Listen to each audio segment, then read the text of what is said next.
the teacher talk session tonight, and tonight we are having another educator from different part of the world. And tonight and we are having an English teacher and a eTwinning ambassador, Maja Medic from Serbia. When she comes, we are going to start our live session with her.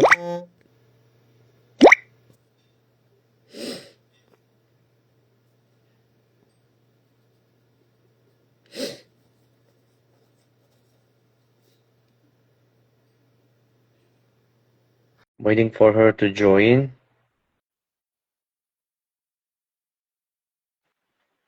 Yes, fine. Finally. Yes, finally. Sorry about it, Maya. But it's not about you and about me. It's because of the Instagram. I think there's a kind of a bug, and sometimes this happens, but not often. But it happens, anyways. And it's great to see you. And I would like to say thank you very much for accepting my invitation to Teacher Talks and being our guest for our 234th session and being with us tonight here from Serbia. Yes. All right. Yes. I just want to say thank you because you invited me. This is the first time that I participated in this kind of a talk show. So it's quite new experience for me. And I want to say thank you to the people who are watching us. I know that it is late in the evening. They are tired, but still they are watching us. And I hope that they will hear something interesting and that I wouldn't bore them. No, I'm sure they're not gonna bored. Don't worry about it. It's gonna be a fruitful session. Okay, so I know my educators, that they're always busy. So I know you are also very busy. So it's better to start. Ready? Okay, ready. Okay. I know about you, but maybe our audiences would like to know about you. So can you tell us about a bit about your experiences too? Okay, thank you. Well, as you know, my name is Maja Medic, and I am an English teacher from Serbia. I've been teaching English for 22 years.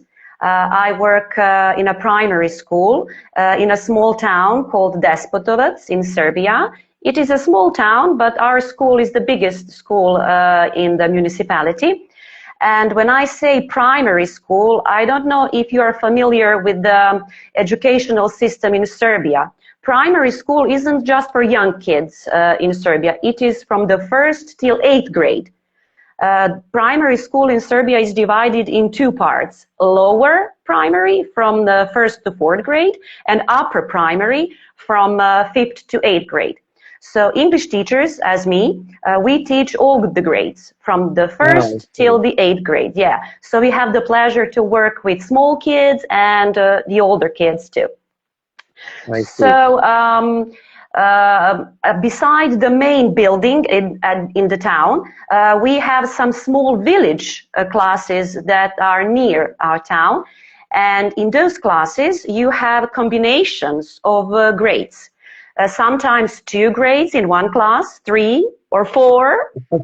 Yeah, so I don't know if you have that kind of experience to work with 4 grades at once. It is very exhausting. Yeah, you don't have the time to sit or to think. When I finish my lesson with them, I don't know what my name is. Yeah, so that's fun. Yeah. So I've been working for many years like that. I was working at 2 schools, and each day I was in another village. There were times when I was at the traffic light and I don't know where I'm going today. Yeah, and quite recently my older colleague, she retired. So I took her lessons just in the town school. So when I teach only 1 grade, that's easy. I can do that with my eyes closed. But in 4 grades and 5 grades at the same time, I'm sure it's not easy to do it. But no, you have to transfer from the 1st grade till 8th grade just in a second. Wow. Yeah. I'm sure what's also interesting about me is that I'm crazy about eTwinning. So 2 years ago, I became an eTwinning ambassador in Serbia. So I love that very much. Yes, I do lots of eTwinning projects. And I started doing Erasmus projects too. So Wow. everything is around projects with me. Yeah, Yeah, great. It's I'm great. a project coordinator at my school. Oh, you are kind of a full of projects teacher. Yes, yes. I think that projects define me. Project-based learning is something that defines me. Defines you wonderful. Thank you very much, Maya, for sharing that experiences with us here. Okay, my next question is about your own education. So, what was or were your turning point or points in your own education? Well, I was lucky because I always knew what I want to be one day. I I see. started learning at the fifth grade. I started learning English, and immediately I knew that I want to be an English teacher. So that was easy Hmm. for me. And the interesting story about my education is that I almost didn't become the English teacher. Ah, I see. Yes. When I was in high school, the last year of high school, and it was the time to pass the exams and to enroll the university, that was the time of bombing Serbia. Oh, I see. Yes, so we didn't go to school a couple of months till the end of the high school, and we didn't pass the exams. So they decided to evaluate our grades from high school, and that's how we are supposed to enroll the university. So it happened that I didn't get in. I was below the line, maybe sixth or seventh below the line. I was depressed. That was my dream, and I didn't make it. So my parents made me to enroll the, let's say, college for Uh-huh. kindergarten teachers. I didn't like Mm. that, to be honest, but I had to. So I went there, I passed the skill tests, and I got the student card, and that was it. There was nothing else that I could do. And during the summer, I wasn't at home. My family received a phone call from the university, and Oh. they said, "Congratulations, your daughter is accepted."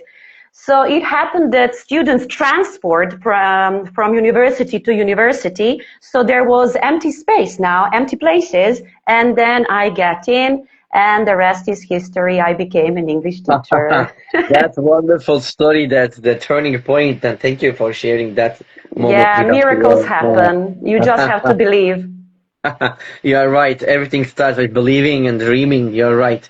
You're right. Mm. Oh, okay, thank you very much. And you just mentioned that you've been teaching for more than 20 years, if I'm not Yeah, wrong. Yeah, 22. yeah, 22 years. And I'm sure that during whole years, when you think about it, you have tried different techniques, methodologies, and strategies in your lessons, and you applied them in your lessons. And I'm sure that you have a philosophy of teaching. So what is it? What is your philosophy of teaching? Oh, well, philosophy of teaching is to give my students what I didn't have as a student. Oh, When I was in primary school, that was the time of the war in Bosnia and Herzegovina, and lots of refugees, they came to Serbia, and that was the time there weren't enough English teachers in Serbia, so they accepted all kind of teachers. I And see. I actually didn't have a real English teacher at primary school, and those lessons weren't what they supposed to be. I was Mm, always good in English. So our lessons were, okay, Maya, now you will read this text and you will translate it to the others.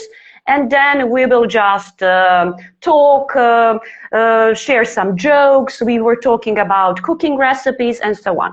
But when I went to high school, I didn't know anything about grammar. I was devastated. I uh-huh. loved English. I could speak, I could translate, but nothing else. So I I had see. to work really hard on myself to be at the same level as other students from big cities. And that was the point when I decided my students will have to know. We will not fool around. Okay, sometimes we can laugh, we can tell jokes, but we have to work. You have to Yeah. learn, you have to know. I always wanted to give them that basic knowledge of Uh-huh. English, and that's what I'm trying to do. I see. Thank you. Thank Yeah. you very much for sharing that turning point with us. Sorry, a philosophy of teaching with us. Mm. And as an educator, we all have different stories in our life. Sometimes we have good stories, sometimes we have bad ones, sometimes we have failed stories, and of course we have some success stories in our life. And we would like to know, actually hear from you some, maybe one or two success stories of yours, but we would like to hear something inspirational if you have. Okay. Well, I think that the story about Erasmus is very interesting. I was trying so hard. I was trying 4 years writing applications and nothing. I almost lost hope. And Oh, I I said, see. okay, this is the last time that I'm applying. I spent every weekend, every holiday, summer holiday, winter holiday, writing applications. My family suffered because of that. And at the end, it came pointless. So why am I doing this anymore? But then I went to a TCA seminar in Warsaw. It was about writing Erasmus applications. I And the see. people who educated us, they are the evaluators for Polish Oh, Erasmus project. Yes, so they really knew what they are talking about. And at the seminar, I met two teachers, and they became my partners for writing applications. I see. And I decided to write one Erasmus application for small partnerships with them. And I also decided to try the accreditation application. Oh, My philosophy was, okay, I will do two applications, so maybe one will do. And as the time was passing by, it happens that my accreditation was accepted. I was like you. so happy, yes. And my partners, they told me, oh, the other application, we didn't make it. We are on the reserve list. I said, Oh, okay, I at least have one. I'm happy. And I don't know how many time passed by. I received tons of messages from my partners, and they said, our project is accepted. So I wow. got two. Wonderful. From from zero, I ended up Cool. with two projects. Yes. So what I want to say to people, never give up. Because every time when you try, you learn something. The That's the evaluators, point. they give you the review and you know what to improve. So you learn like that. And finally, I succeeded to get my Wonderful. application accepted. And I Accepted was that. so proud and so happy. Yeah, you should be. You should be, of course, after waiting for a long time to be accepted, Yeah, yeah, for the project, and finally you got accepted. So that's a wonderful feeling. I'm sure that, yeah. lucky you, And that also you. Yeah. about my being eTwinning ambassador, that's also one of the successes that I'm so proud because I was doing eTwinning projects for years, lots of projects. One year I was doing 7 projects at once, and I promised Wow. myself I will not do that to myself again. Yeah, that was the lesson I learned. And when I saw that there was an open call for eTwinning ambassadors, I decided to apply, and I completed the application. And a couple of days after that, I received a call from the agency. They didn't Oh, see cool. they didn't see my application.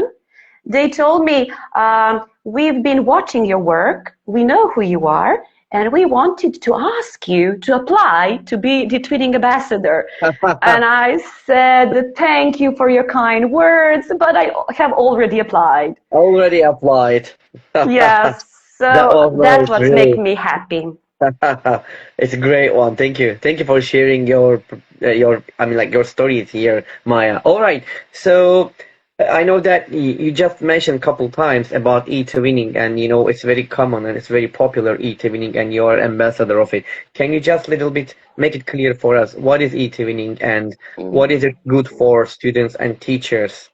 Yeah, I know that eTwinning is very popular in Turkey. Exactly. Don't Yeah, ask. I had lots of Turkish eTwinning partners, but eTwinning is my passion. When I started eTwinning, I wasn't really interested in projects because that's a lot of paperwork, a lot of work. But my older colleague, she said, please, let's do it together. So I started a project with her, and that was the love at first sight. For those who don't know, eTwinning is a platform which connects teachers from different countries all around Europe, and you can work together on projects. It is totally free. You don't have to pay for anything. Yeah. And you can work whatever projects you want, whatever age you want, with how many students you want. eTwinning projects are very flexible. And you're wondering why I love eTwinning projects so much. Well, first of all, I teach foreign language. I teach English. I think that eTwinning projects are perfect for teaching foreign languages because, yeah, it gives you the opportunity for your students to be in a situation that they must communicate in English. Because when they are alone in the classroom with me, I ask questions in English, but they reply in Serbian, they want to bother, they know that I will understand them. But when they speak with foreigners, well, you have to speak in English. So that is one thing that I love about eTwinning. And also it is fun. You always do something new, something interesting. Not only that it is fun for my students, it is fun for me. Because when you teach for many years, it starts getting bored. You're doing the same exercises, the same text all over again and again. But in this way, you always do something new, creative. Mm-hmm. Yeah, lots of games, digital tools. We always make something, do something. We sing, we dance, we draw. And it also develops various skills for my students. You develop digital skills, speaking skills, writing, teamwork. They have to collaborate a lot. Wow. So you do lots of things in one. Mm-hmm. And it doesn't mean that you have to do something special, something separate from what you're supposed to do. No, you make a connection. If I have a topic about food in my curriculum, then I will do a project about food. So I will do it in an interesting way, not just doing exercises and text from my book. I see. Wonderful. Yeah. So thank you very much for a wonderful brief about eTwinning, Maja. I actually had a webinar, about benefits of eTwinning. So I talked about that for an hour. So I tried to keep it short and simple this time. Yeah, thank you. Thank you. But maybe if you have another webinar soon, you can just let us know and I can share it, and maybe people want to join your webinar to listen about eTwinning. Yeah, maybe. I had just one this Wednesday. It was about how to apply for eTwinning school label. That's what I was talking about. Yeah. I think that's really a hard thing to do. It's not easy, if I'm not wrong, to get a label. Actually, it is very hard the first time because you're doing something that you don't know how to do. And you need a lot of paperwork, lots of proofs and evidence to find at your school. But when you do that once, you have all that documents in your computer. So next time you can just update that and you will do that very simply. Very simply. So keep trying. Yeah, in my school we are having also two or three eTwinning projects. One in middle school, I think two in primary, and one also in kindergarten. We have a eTwinning project in kindergarten. Total, I think 4, maybe 5 eTwinning projects at our school. We have. That's great. You have to have at least one eTwinning project if you want to apply for eTwinning school label. But eTwinning school label doesn't mean only eTwinning. They evaluate lots of things. How you collaborate with your colleagues, how you collaborate with parents, questions about safety online. Do you collaborate with the local community? And lots of things. So it's not just eTwinning. I see. Okay. All right. Thank you. Thank you very much, Maja, for explaining this to us. All right. So let's move to the other kind of questions now. All right. So you know that teaching is not an easy job. And sometimes we really work hard and we can't stop ourselves. And we want to find out different things. We want to go away and we become a kind of a burnout situation, all right, sometimes. And it happens a lot to most of teachers. What advice would you give, of course, as an experienced one, to the teachers who feel close to burnout? I would tell them to remember why they became a teacher. Ah, I see. Yes, and we teachers constantly talk about problems at school, about bad students. Whenever I get inside the teacher's room, someone is complaining, oh, they did that, and so on and so on. Somehow we forgot about good students. We really have some of them. And if only there is one student in the classroom who Yeah. wants to learn, who is listening to me, then I'm going to do my best for him or her. So those good students need to be exposed, and they will bring our hope back. And Hmm. I think that after I became a mother, that I became a better teacher than I used to be, because now I know that as much as I love my son, every parent likes his or her son or daughter. And the way that I want my son to be treated at school is the way that other parents want their children to be treated. So I would be selfish if I want only good education for my son and not for the others.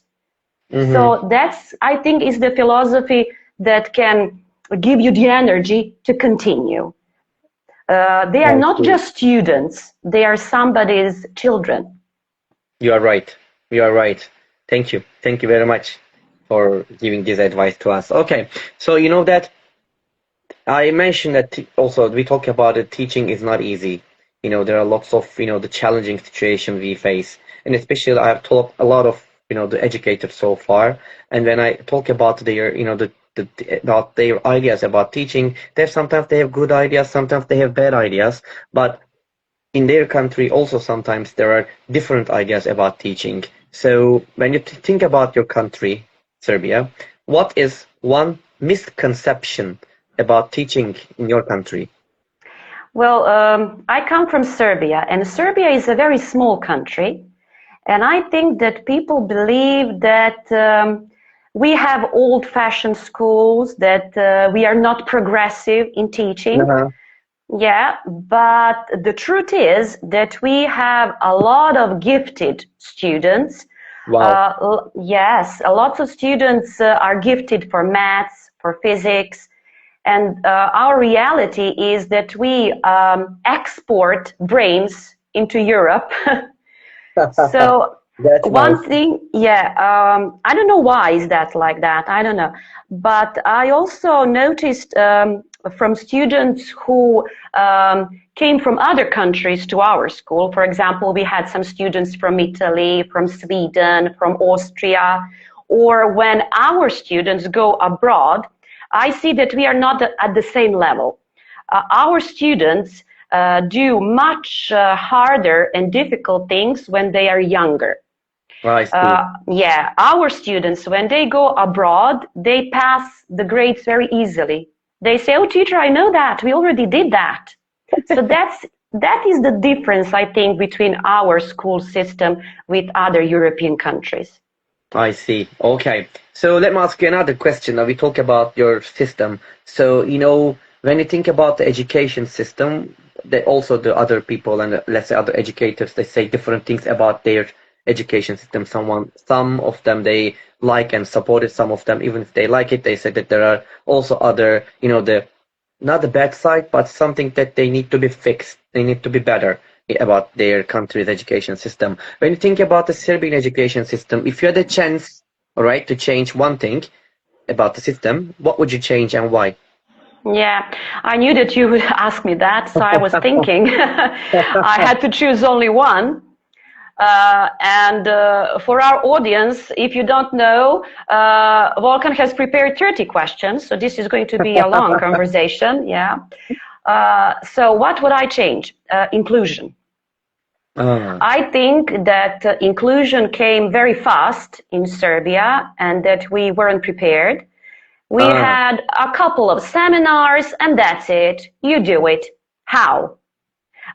We don't have specialists, we don't have assistants, and you can't put all the children under the umbrella of inclusion. They're also different. It's not, You're right. when you say that inclusion for a blind child is the same with a child who is aggressive and has some very serious mental problems. So I think that we skipped lots of stairs and we just start doing it. I think that it has to be better organized in Serbia.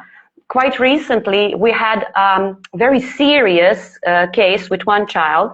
He was so aggressive that he was a threat for other students and for teachers, and we didn't know what to do. So they made the exception for us, and we started doing online teaching for him. He stayed at home just because other institutions didn't want to take him. No special schools, hospitals didn't want to take him. And they said, we have to take him. But he could hurt other people. So, so now you see what I'm talking. That's not the same as the child who doesn't hear well, or with the child who is in the wheelchair. It's so different, and we need help here. What to do. I see. That's one. Thank you for sharing it, Maja. Thank you very much. Okay. So, you know, every teacher, right? I mean, like becoming, you know, to do this job, we all have a kind of a classroom in our mind before starting this job. And we were thinking like, oh, when I start my job, my classroom is going to be like that, and my classroom is going to be like this. But of course, the reality is not the same thing that what we think. When we go into the classroom, everything is sometimes vice versa. So if you could, my question is, if you could design a dream classroom with unlimited resources, what would it look like?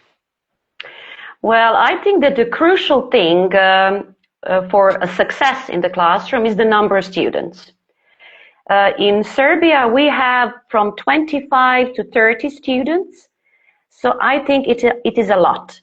If we worked with less students, with fewer number of students, it would be much better for their learning and the level of knowledge that they will acquire. So that is one thing. And especially for classroom in Serbia, I want more free things. There was the time when I used to pay from my own money for paper, for toners, for printing, for markers and things like that. I used to take my own laptop to school, my CD player. I stopped doing that. I don't want to do that anymore. That is the problem of the school, of the state. So if we could have more free tools to work, that would be great. So I think those two things are in the top of my dream classroom. Free resources and not so many students in the classroom. Okay, thank you. Thank you very much, Maja, for telling us this. All right, so you know, there are lots of moments happening, a lot of things happening in the classroom, and some moments makes us sad, some moments make us angry, and some moments makes us maybe feel excited, or some moments, you know, always makes us, you know, that makes us smile and laugh. So what classroom moments always actually makes you smile when it comes to your mind? Yeah, there are lots of moments that bring me a smile to my face, especially when students learn something and I see that they really acquired the knowledge. But the thing that I'm proud the most is outside the classroom. It is the feedback that I get from my ex-students when they go to high school or to university, and when I meet them in the street and they say, teacher, the thing that we learned from you, that was the biggest thing that we learned in our education. We didn't learn anything so much in our later education. And I'm happy when they say, oh, we passed English very easily. Wonderful. Yeah, and also when I hear from my colleagues from high school, even from colleagues that I don't know, they say hey, hello to me and they say, "Oh, you always send good students to us. We want your It's students." wonderful, wonderful. Yes, so that brings my energy back, and that is the proof that I'm on the right track. I have to, probably I'm doing something good when my students are doing good after the school. Definitely. It's wonderful to hear that. Okay. So Maya, you know that teachers love talking a lot, especially in the classroom. And Yeah. we say lots of things. And sometimes we say maybe same things again and again without realizing it. We just say it. When you think about this, what is the most common sentence you say in the class? Oh, it is a very boring sentence. Uh, it is prepare your homework. Prepare homework, yeah. Yes, I am famous at school as the teacher who gives homework because I have a philosophy. I have only lessons twice a week with my students, 45 minutes. That's nothing if you want to learn English very well. So I want to make them to open their notebooks and books at home just to remind, oh, what did we learn at the previous lesson? I It doesn't see. take them a lot, just 5, 10 minutes to do their homework, but I just want them to refresh their memory. So all my students know the moment I enter the classroom, I say, prepare your homework. That's Because nice. we always first check the homework, but because I think it is pointless to give homework if you don't check it. Check it. I Check it. want to You are right. yeah, I want to discuss with my students what was the problem. Maybe they didn't know how to do something. I will help them. So homework is my top star. Top start. Okay. Open your homework. I see. Wonderful. Thank you. Thank you very much. You just mentioned that my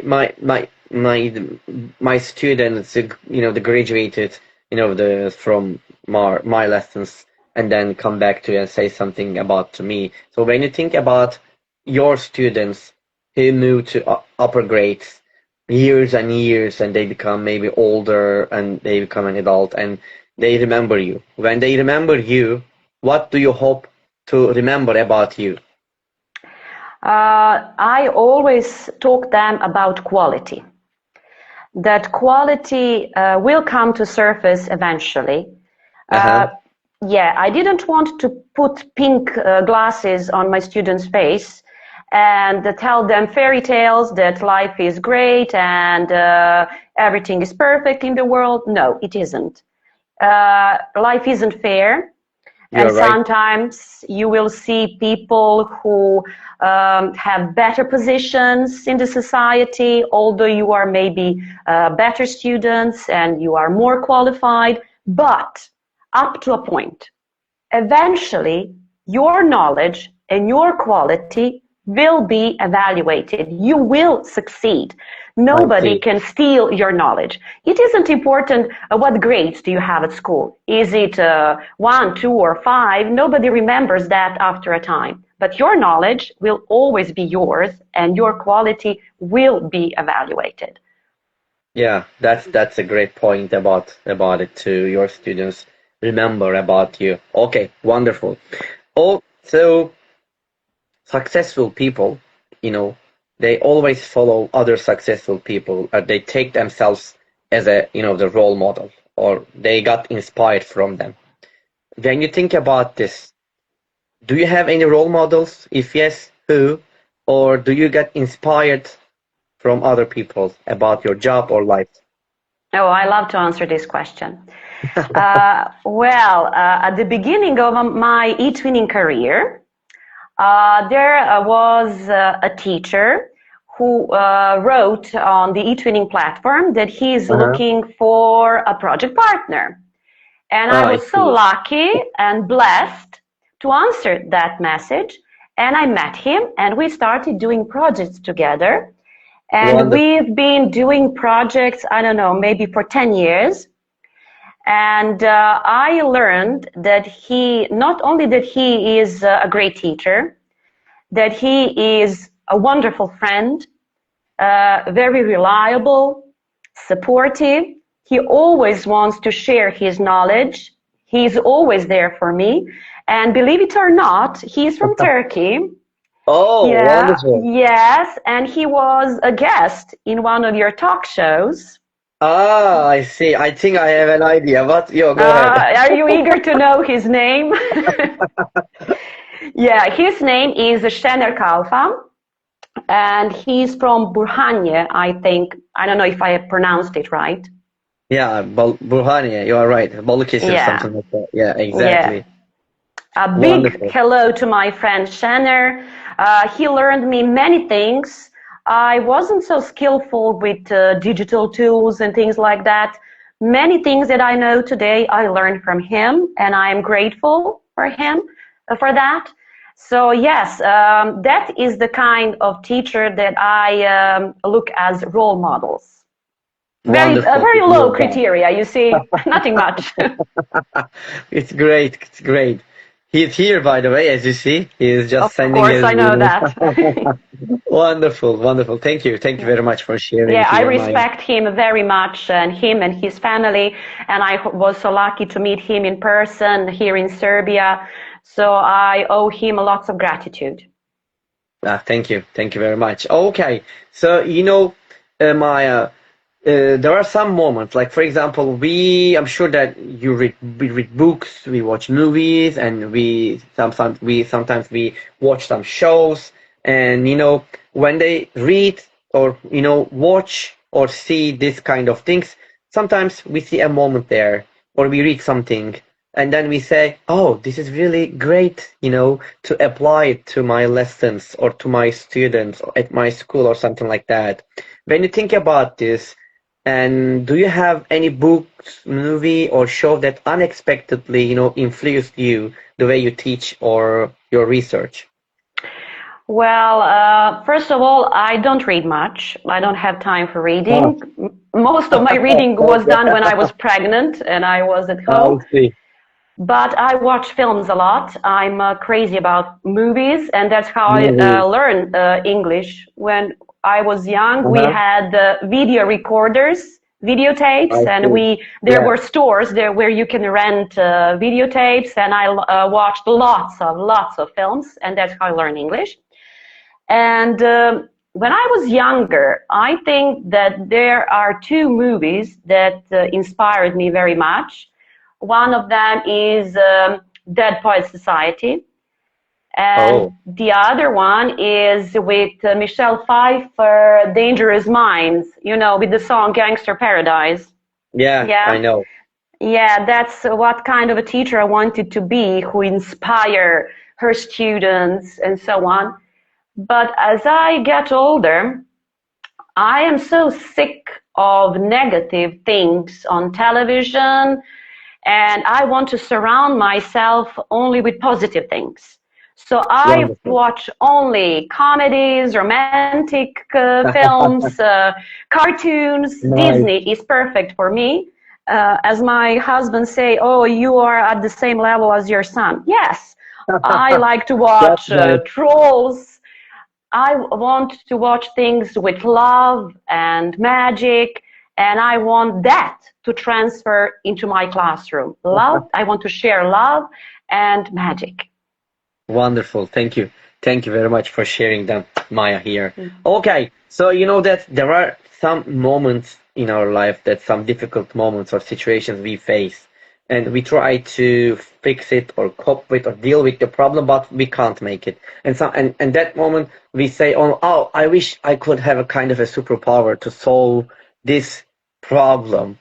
But of course, we don't have a superpower, we just wish it, because if we had that, we could easily solve the problem. So when you think about this into your classroom as a superpower, if you could have one to use it in the classroom, what would it be and how would it help you? Well, I don't have a problem with teaching. I love teaching. I have a problem with students arguing, fighting, saying bad things to each other. I don't like that kind of situation. So if I had a superpower, it would probably be anti-hate. Ah, As as I said before, I want to share love,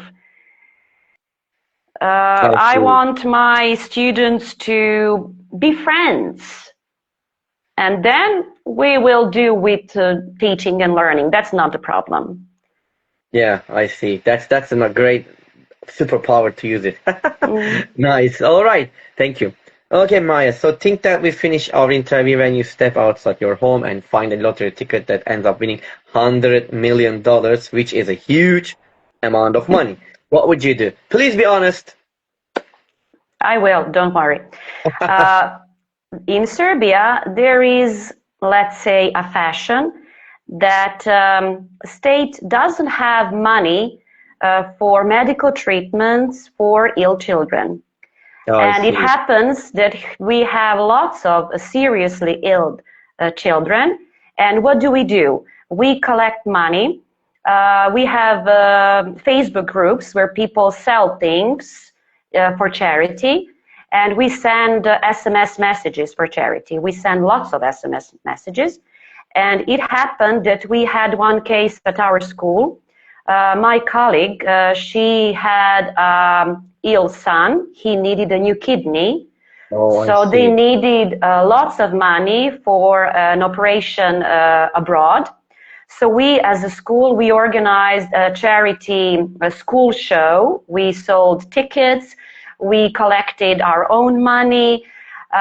So probably not all the sum, to be honest, but a large portion of that money I would give to charity for medical treatment for ill children. I see. Wow, it's a great thing to do it. Thank you. Thank you very much, Maya. Okay, Thank you. for your idea about that money. And I hope you wish have that money in the future. Who knows? Okay. Miracles happen.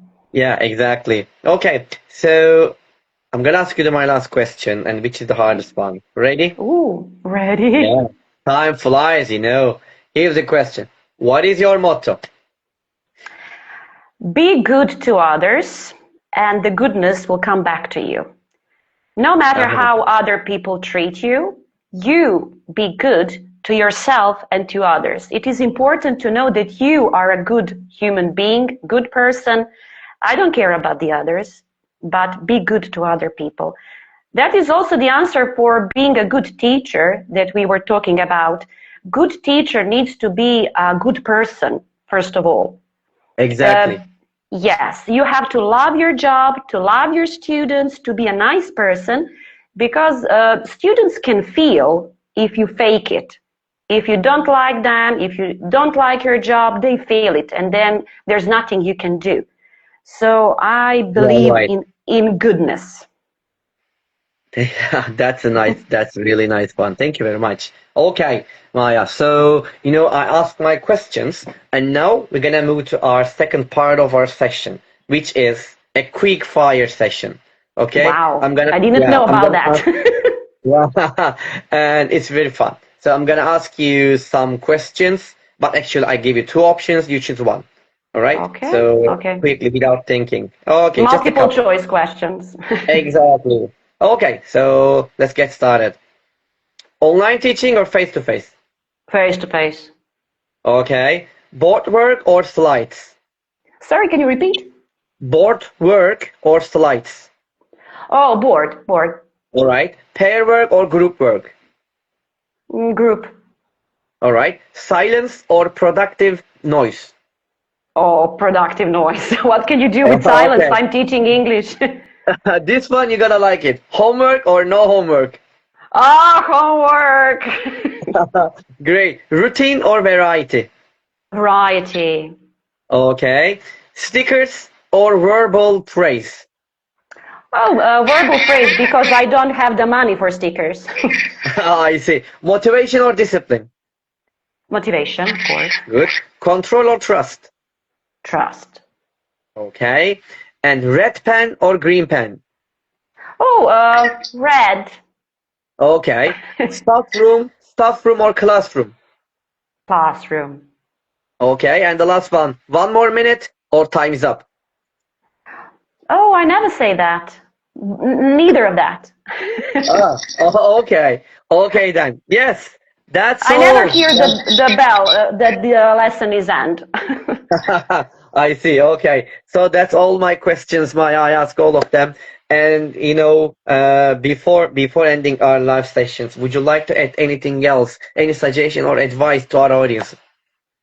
Well, I'm so grateful for you to offering me this opportunity, and I hope that our audience heard something interesting and that I inspired them. So at the beginning you said, what would I advise to burned out teachers? Listen to Maya. You can call me and I will give you the energy to continue. Wonderful. That's great. Great one. Great ending. Thank you. Thank you very much, Maya. And I would like to Thank say you. one more time, thank you very much for your advice, for your suggestions, and especially for your time that you spent it here. That was really precious for us. Thank you. Thank you very much. Okay. Th- So Maja Medic was with us from Serbia for Teacher Talks 234th session. And you know that we had a fruitful session with her. And you know that we are going to be here next week at the same time on the same day, at like every Monday at 9 p.m. Turkish time. And until the next time, wherever you are, good morning, good afternoon, good evening, and good night. And please take care of yourself. Take care of yourself, Maya. And bye bye, Maya. And bye bye, our dear audience. And stay safe and peace. Thank you. Goodbye to all of you.